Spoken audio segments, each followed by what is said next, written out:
Programmation spéciale pour la béatification de Jean-Paul II. Nous sommes avec sœur Marie-Simon-Pierre. Ma sœur, on aimerait savoir ce que vous avez ressenti dans votre âme et dans votre cœur lors de la cérémonie de béatification hier à Saint-Pierre de Rome. Je vais vous répondre comme lorsque je commençais mon témoignage. C'est quelque chose qui est vraiment difficile à expliquer tellement c'était une joie immense.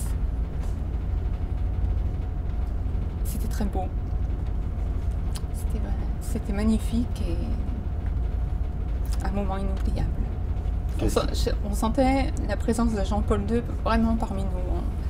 On avait vraiment l'impression qu'il était là, et il était là de toute façon, c'est pas une impression, il était avec nous et c'était évident. Qu'est-ce qui vous a le plus touché? Le plus touché, c'est quand on a proclamé Bienheureux Jean-Paul II, et bien sûr la procession avec les reliques, c'était quelque chose d'extraordinaire. Et durant cette procession,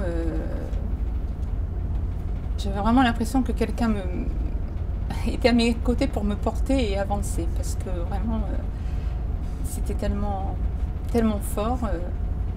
Et je dirais que je me sentais toute légère, comme lorsque j'ai été guérie et il y avait une légèreté dans mon corps. Je montais les marches, je ne sais pas comment, mais c'était très, très émouvant. Et en portant ces reliques, j'avais l'impression de porter tous ces malades qui, depuis des mois, se confient à notre prière, à la prière de toute la congrégation, de toutes les petites sœurs. Et c'est vraiment tous ces malades qui étaient là avec moi et notre institut et le monde entier. Et en plus, après toute la pluie qui était tombée, je crois que ça aussi c'est un miracle. Il y avait un ciel bleu et il était vraiment à sa fenêtre de là-haut avec nous. Ce qui était impressionnant en commençant la procession des reliques, c'est qu'en effet on est passé quand même au milieu de la foule, parce qu'on est passé dans l'allée latérale. Et là forcément on a vu cette foule, comme en redescendant avec les reliques, on voyait bien cette foule. C'est là où je dis c'est extraordinaire de voir toutes ces personnes qui étaient venues pour Jean-Paul II. Tous ces jeunes aussi, il y avait énormément, je crois qu'il y avait beaucoup de jeunes. Toutes les générations étaient présentes, mais oui, la foule, je la voyais bien. Vous avez entendu l'ovation qui a salué votre présence? Et les applaudissements au fur et à mesure où on passait avec les reliques. Je crois qu'il y a eu tout le long ces applaudissements au moment où on passait. Pensez-vous qu'on doit croire au miracle? Je ne suis pas chargée de faire croire, je suis chargée de dire ce qu'il s'est passé.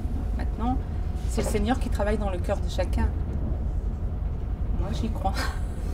J'ai déjà dit que j'avais reçu énormément de courriers, justement, oui, de malades du monde. Ça arrive du monde entier, soit par courrier postal, soit par mail, par messagerie électronique. Moi, ce qui m'impressionne beaucoup, c'est que dans tous ces témoignages, tous ces malades qui écrivent, c'est toujours un motif d'action de grâce. Ils écrivent pour se réjouir du miracle, de cette guérison que j'ai reçue, mais dans toutes les lettres. Ensuite, ils disent qu'ils prient pour moi. Il y en a beaucoup qui ont prié parce qu'ils savaient très bien que ce 1er mai, ça ne serait pas facile. Donc j'ai reçu aussi beaucoup de lettres d'encouragement, de personnes qui disaient qu'ils allaient prier pour moi, pour le 1er mai particulièrement, et qui priaient pour notre mission, pour notre institut. Et après, très souvent, les malades nous demandent de prier pour eux. Moi, ça m'impressionne beaucoup. Ça me touche énormément.